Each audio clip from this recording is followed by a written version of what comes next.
কৈছে কি কিছু জায়গাত মানে স্বাধীনতা দিৱস সৰ্বমূল কৈছে এই ক্ষেত্ৰত আপোনাৰ স্যাৰ কি ক'লে অবলুসকলৰ স্বাধীনতা সৰ্বমূল এটা অভিযোগ উত্থাপন হৈছে চোৱা অসমখনৰ মানে প্ৰত্যেকটা জাতি জনগোষ্ঠী সবৰে সম অধিকাৰ আছে সবে সেই মানে ইয়াত নিজৰ জাতি জনগোষ্ঠীৰ কলা সংস্কৃতি ভাষাৰ পৰা আৰম্ভ কৰি শিক্ষা দীক্ষা অৰ্থনৈতিক সমাজনীতি সব ক্ষেত্ৰতে স্বাধীনভাৱে সবে চলি আছে ইয়াত আজি কোনেও কাকো মানে তেনেকুৱা ধৰণৰ মানে সাপ্ৰেছ কৰি ৰাখাৰ কথা কতো অহা নাই তো বিটিচিৰ ক্ষেত্ৰতো সেম বিটিচি ভাৰত সংবিধানৰ ৬ষ্ঠ অনুসূচীৰ দ্বাৰা 2003 চনত গঠন কৰা এটা প্ৰশাসনিক ব্যৱস্থা এয়া কোনো জাতি জনগোষ্ঠীৰ সামাজিক নিয়ম কানুনৰ দ্বাৰা পৰিচালিত নহয় এয়া সংবিধানৰ দ্বাৰা পৰিচালিত মাত্ৰ সমস্যাটো কি যে সেই বিটিচিত কেইজনমান ব্যক্তি আছে যি ব্যক্তিসকলে সদায় নিজৰ ৰাজনৈতিক লাভালাভৰ কাৰণে সমাজখনত জাতি জনগোষ্ঠীৰ মাজত তেওঁলোকে বিভাজনৰ কিছুমান মানে নীতি লৈ ফালে অপপ্ৰচাৰ চলাই থাকে গতিকে সেই বিটিচি চুক্তি আপোনালোকে নিশ্চয় এতিয়ালৈকে গম পাইছে এই বিটিচি চুক্তিত বড় জাতি হিচাপে কিবা এটা বিটিচি অঞ্চলত নতুন আইন প্ৰণয়ন কৰাৰ কাৰণে কোনো তেনেকুৱা ধৰণৰ বিষয় তাত নাই তাত অকল উন্নয়নৰহে কথা আছে আৰু তাত আপুনি উন্নয়ন বুলি ক'লে কি কৈছে যে বিশেষ কৰি আমাৰ ভৱিষ্যত প্ৰজন্মৰ কাৰণে তাত উচ্চ শিক্ষা গ্ৰহণ কৰাৰ বাবে মেডিকেল কলেজ স্থাপন ক্যান্সাৰ হস্পিটেল অনাবৰো যদি ক্যান্সাৰ হয় এই ক্যান্সাৰ হস্পিটেলত ট্ৰিটমেণ্ট ল'ব পাৰিব অনাবৰো মানুহখিনিও সেই মেডিকেল কলেজখনত বিটিচিৰ দ্বাৰা যিখিনি ৰিজাৰ্ভেশ্যন কোটা থাকিব তাত পঢ়া শুনা কৰাৰ সুবিধা পাব যেটো আজি বিটিচিৰ দ্বাৰা যেটো সিআইটি হৈছে এই সিআইটিত বিটিচি অঞ্চলৰ ছাত্ৰ ছাত্ৰীৰ কাৰণে 40% ৰিজাৰ্ভ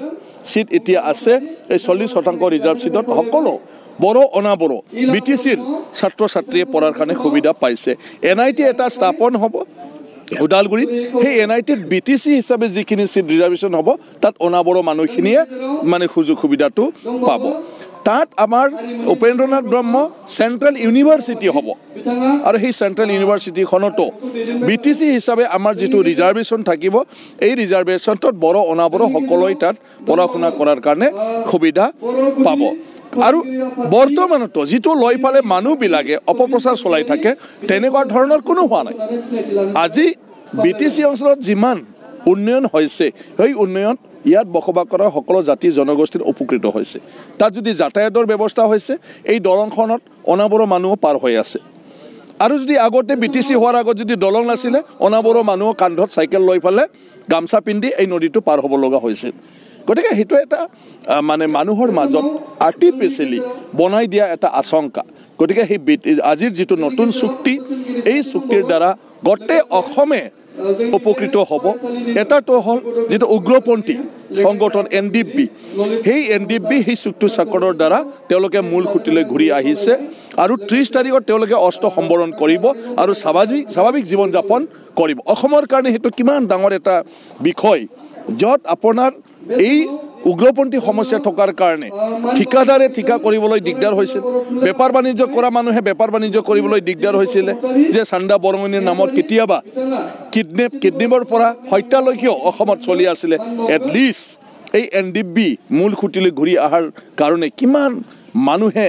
এতিয়া শান্তি অনুভৱ কৰিব এই বিটিএডি বাহিৰত থকা যিবিলাক বড় অঞ্চল আছে যেনে সিমেন্সা কৰিবা যিবিলাক বড় অঞ্চল আছে এইবিলাকৰ কাৰণে বিটিএডি কি ব্যৱস্থা কৰিব এই চুক্তিয়ে কি বিটিএডি একো নকৰে বিটিএডি চলিব এই চুক্তিৰ দ্বাৰা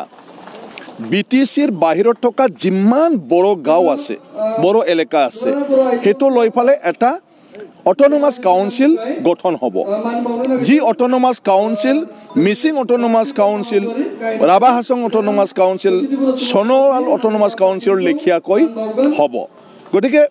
বিটিচিৰ বাহিৰত থকা বড় মানুহখিনি আজি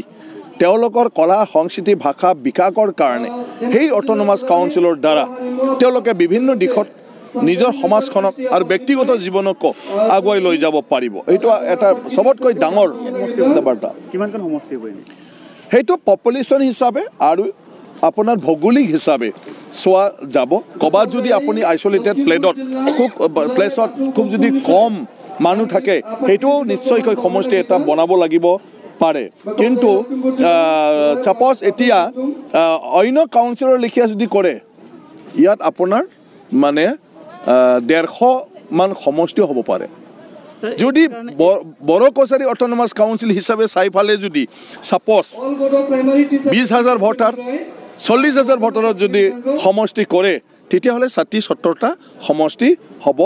পাৰে গতিকে ইয়াত পপুলেশ্যন অসমৰ গোটেইটো ডিষ্ট্ৰিক্টত বড়ো আছে গতিকে অসমৰ গোটেইটো ডিষ্ট্ৰিক্টৰ বড়ো গাঁওখিনিয়ে সেই অট'নমাছ কাউন্সিলত হ'ব আমাৰ ধুবুৰীৰ পৰা আৰম্ভ কৰি আপোনালোকৰ ইয়াত আৰু নদী পাৰ হৈ চদিয়া ফালে আছে আমাৰ গোলাঘাট ফালে আছে শিলচৰ ফালেও আছে সেই গোটেইবিলাক বড়ো কছাৰী অট'নমাছ কাউন্সিলত আহি যাব ইয়াৰ কাৰণে মিচিং অট'নমাছ কাউন্সিল বা অন্যান্য যিবিলাক অট'নমাছ কাউন্সিল আছে এইবিলাকৰ কিবা কণ্ট্ৰডিকশ্যন আহিব পাৰে একো কণ্ট্ৰডিকশ্যন নাহে কাৰণ তেওঁলোকৰ লগত আলাপ আলোচনা কৰি পেলে এই বিষয়ত সিদ্ধান্ত লোৱা হ'ব যিবিলাক তেনেকুৱা ধৰণৰ ক'ৰবাত বিষয় আছে গতিকে তাত কোনো কণ্ট্ৰভাৰ্চি হোৱাৰ কোনো কথা নাই কিন্তু কাউন্সিলত বাহিৰত থকা সকলো বড়ো গাঁও এতিয়া বড়ো কছাৰী অট'নমাছ কাউন্সিলত অন্তৰ্ভুক্ত হ'ব চ' কিছুমানটো যিটো আপোনাৰ আইন কানুন বা তেনেকুৱা ধৰণৰ বিশেষ কাৰোবাৰ লগত কনচাল্টেশ্যন কৰিবলগীয়া নাই সেইবোৰ মই ভাবোঁ 6 মাহমানৰ ভিতৰত গোটেইটো কাৰ্যকৰী হৈ যাব আৰু যদি কোনোবা বিষয় কনচাল্টেশ্যনৰ যদি প্ৰয়োজন হয় তেতিয়া সেইটো অলপ সময় ল'ব পাৰে যেতিয়ালৈকে একমতত উপনীত নহয় গতিকে গভৰ্ণমেণ্টে গোটেই চালিজাৰি চাইহে এই চুক্তিখনত এই বিষয়বিলাক সন্নিৱেষ্ট কৰা হৈছে যিটো মানে সাংবিধানিকভাৱে আৰু আইন কানুনৰ ক্ষেত্ৰত কোনো তেনেকুৱা ধৰণৰ অসুবিধা নাই